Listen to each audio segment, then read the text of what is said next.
Welcome back, everyone. This is a second episode that I have onto my YouTube channel. This is Francesco Valacorsa from No Talks, and I'm with the one and only JoJo Justin Kerry. How are you today?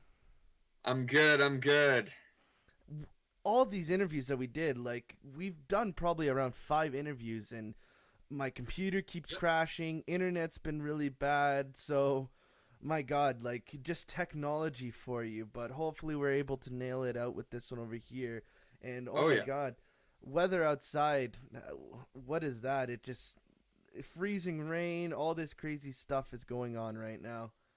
Oh yeah, man. Getting to where I needed to be this morning was quite the nightmare, that's for sure. Oh yeah, that's Canada for you. But so I got Yeah. you onto my channel today. I've got you promoting your new album. Why don't you tell the folks at home what's it called?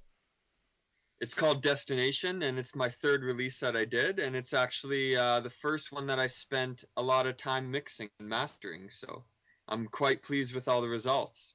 Yep, yep, that's very, very good. And where can people find this album? They can find it anywhere really. They can find it on Spotify.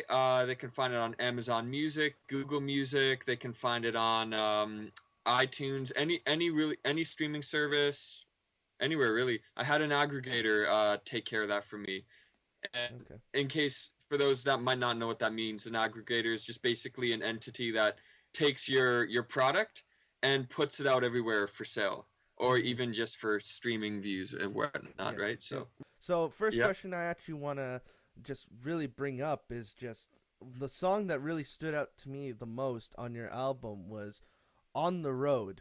I just thought it was a really just kind of cool song. It was really like kind of like really exciting, really just upbeat and stuff like that. Why don't you just give me a little bit of a process behind that song, because it sounds like to me that it's a song about uh, just not forgetting about your past, but your past was a different you, and you just got to go on with your life, and life just keeps on going on. Is that the the right idea? Oh, oh yeah, that is definitely the right idea. You're definitely in the right ballpark with that. I would say that you're right on the nail actually, because the song does talk about how there's always more distance you can go in life, right? We have a point in life where we can say, okay, I am who I am, or I can become who I can become. Do you know what I mean? Yes. So that song is basically about that process of becoming who you can become.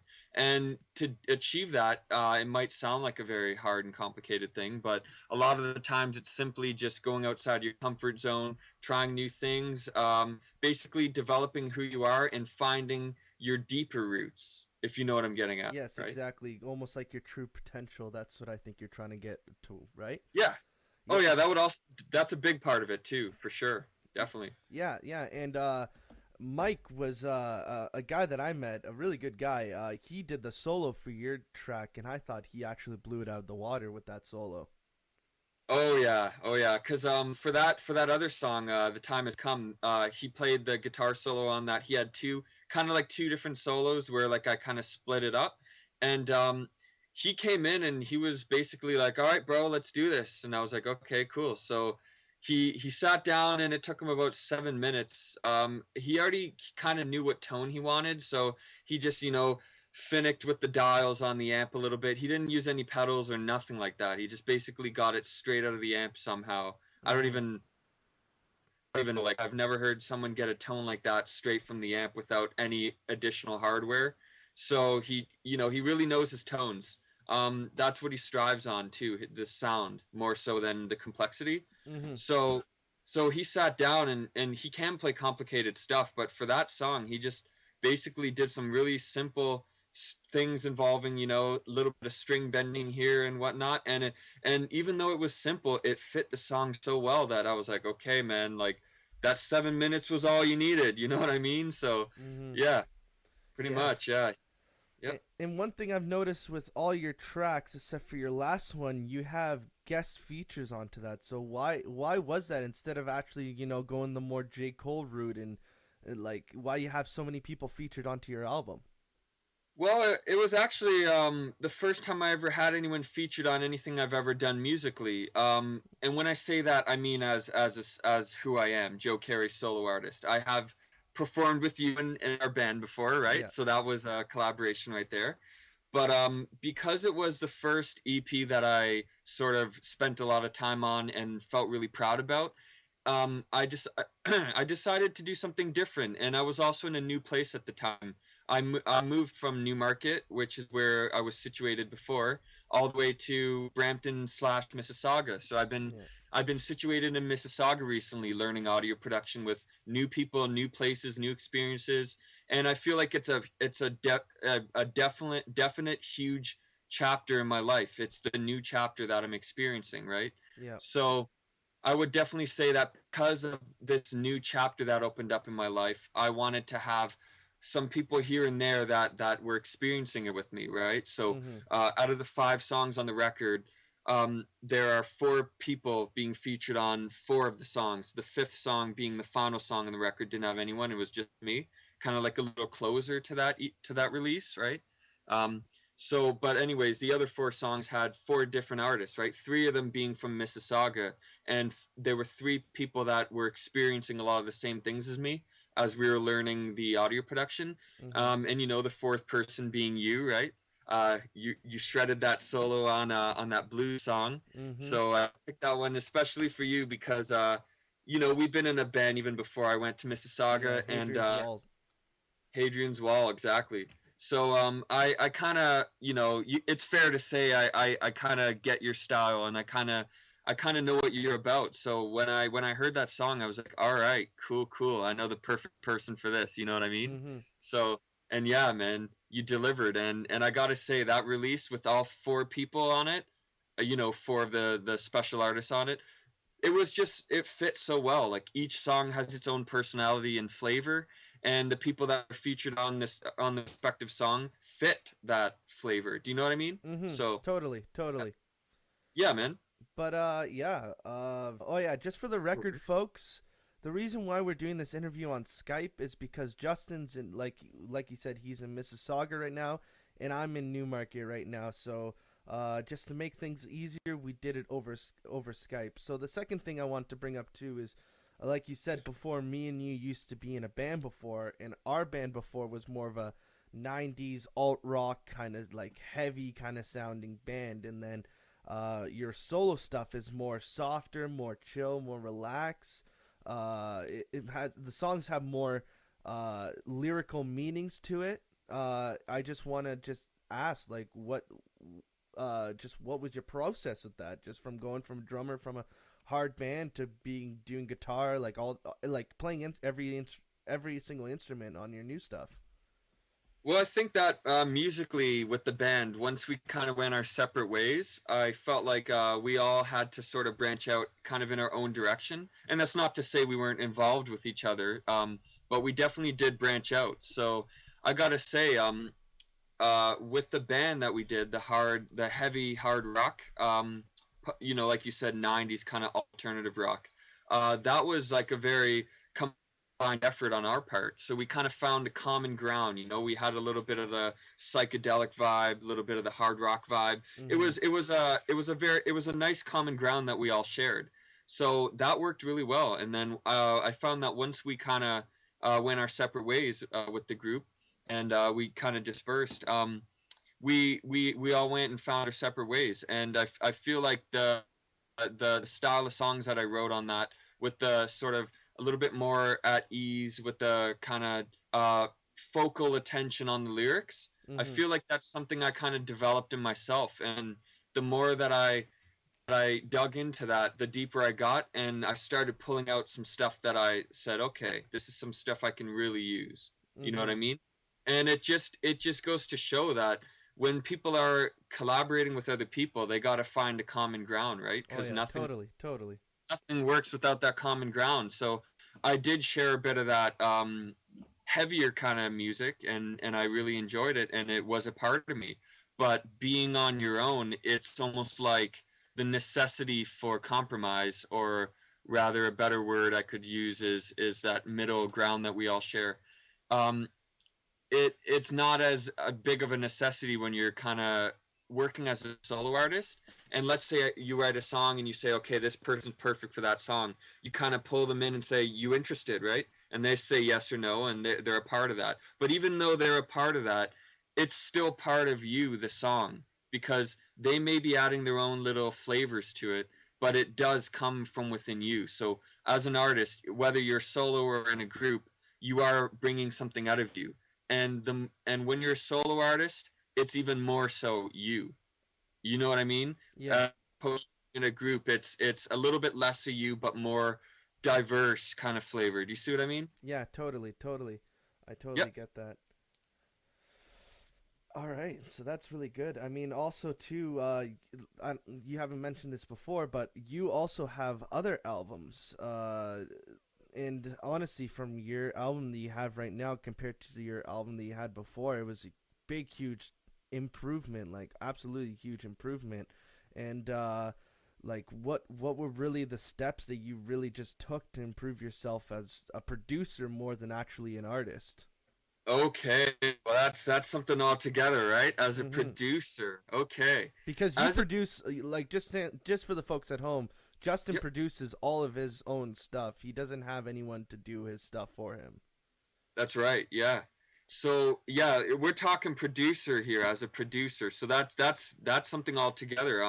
Basically I started analyzing the first two releases that I did, right? Because the new one that we're talking about is my third. So Mm-hmm. the other two I was listening saying like, okay, what's going on here, right? Like what is it about the production that could be a lot better? And I started realizing a lot, right? Yeah. So one thing I said to myself immediately, I said, okay, these songs aren't too bad. I actually don't mind them, and there's actually quite a few on these two records that I really like. So I said, okay, aside from all that, how can I make it sound better as a producer, right? So I started looking at all these places, just like music production, and I came across one called Metalworks in Mississauga, and that's Yeah. kind of where I've been recently. So to get more into your question as opposed to all the details about it, just basically studying under people that know what they're doing, um, being in the right place, because when you're in the right place, you develop way more than when you're in the wrong place. Um, and just really paying attention to details, right? Like it took me quite a while studying music production to realize, okay, there's more to the sound than what I'm actually hearing. Mm-hmm. There's things that we're not actually taking into consideration that is affecting my mood when I hear it. And I'm not even really noticing. Do you know what I mean? So Yeah. that falls into the production. And the more you tap into that and realize it, the more you realize, okay, this is how it is, and your ear becomes more defined. It becomes more not traceable, but a better tracer. It can trace these little things in the audio that you wouldn't have noticed before. Yes. So Exactly. basically, just basically being with the right people, and when I say that, I mean studying under the right people and really focusing on the audio, not just, oh, this sounds cool, this sounds quirky, sounds angry, sounds sad. More like, okay, what is it? What's going on here? Like at a scientific level. Do you know what I Mm-hmm. mean? Mm-hmm. Physically, right? Yeah. Because there's little waves going here, and there's big waves going here, and you got to make it sound right. But it's more than making it sound right too. Being a good producer, something that I've learned from someone. It's about making it feel right. Because Yes. making it sound right is one thing, but does it feel right? Mm-hmm. Right? Totally. And I feel like I'm getting closer to that. I wouldn't say I'm still quite there yet, even though I am proud of this third release that I did. It's a huge step for me, both as an artist and as a producer. But like I said, I'm getting very close to making it feel right. And that's when you know you're a good producer, when you can make songs feel right. All right. So last question I got for you is so what kind of future projects are you really doing? Just what kind of things do you have in store for your fans in the future? All right, cool. So I got a new record release coming out early summer, late spring, and that's going to be another 5 track EP release. This one, I'm actually going to be getting professional uh, people to work on this record with me. I'm going to actually get my a good friend. I'm not going to list any names now, just because I don't want to say anything too soon. But I'm planning on getting someone who is an excellent mixing engineer, and he's been in the industry for 30 plus years. So once it's released, if everything goes as planned, you will know all about it. And Mhm. I'm also planning on getting professional mastering on it. So yeah, it's going to sound like something from a radio. And I've also paid careful attention in what sounds right, what feels right. And these songs that I've written for this new release, they're going to be very energetic and excitable. I'm not trying to do, as much as I love things that make you relax, I'm not trying to do anything low key here. I want to basically make an explosion per se of goodness. You know what I mean? Not something that people listen to and get mellow to. I want people to be like, holy crap, like where did that come from, kind of thing, you know? Mhm. Because I am planning on doing more like relaxing kind of chill stuff, but right now I'm just trying to make a big splash, you could say. So aside from that release that I'm going to be planning on doing this year, early summer around, I'm also going to be finishing work on your release, which you Mhm. can talk about at a later point if you choose. Yeah. And I'm also going to be collaborating with a couple other artists too, from Metalworks and Mississauga. So, a lot of good things this year. It's looking at like it's going to turn out to be a pretty good year. So, yeah. Yeah, that's pretty good. Pretty good. Before we go, you want to give a quick shout out to anyone? Yeah, man, besides from you for being so awesome, shout out to Thank you. Francesco. Mhm. Shout out to my boy Prasanna, who keeps on giving it his all and collaborating with as many people as he can. Shout out to Corey, who's my friend Mr. JOC, who's down in Dakota right now. He's actually doing some work protesting against the pipelines that are being sent through the native burial grounds. So, you know, two very hard workers right there. Shout out to Mike DeRolfi, who is designing all my branding and whatnot. He's an amazing graphic designer, unreal. If you don't actually know his work, you can check it out at DMD Productions. And like I said, he's doing all my new stuff. I'll probably even get him to do my album cover because I've seen some really cool stuff from him. So Mhm. there's that. And he's also going to be doing, like I said, some branding stuff for my companies and whatnot. So again, shout out to Prasanna, aka Prask. Shout out to Corey Jocko, Mr. JOC. Shout out to Mike, DMD Productions, and shout out to the main man right here giving it to you, Francesco Valacorsa. Well, thank you very much, and I also want to say thank you for giving me an actual opportunity to do some work with you on your album. So Oh, that's that. Go ahead. Sorry. oh, absolutely, man. I mean, like I said, you were the perfect fit for that song. So, Mhm. So next, there's gonna be a lot more band interviews coming up. I'm actually gonna be going to the 2-year plan release EP release party, and that's gonna be on January 20th. And there's gonna be a lot of great bands gonna be there. There's gonna be Cadillac Blood, Carried Away, Across the Wasteland that are actually from Newmarket, and Censor. So a lot of great bands and a bunch of new interviews coming out. And of course, 2 years plan is another band that I'm going to be interviewing too. So stay tuned. Plenty of stuff coming out. A vlog coming out soon. Stay classy. Peace out. yeah.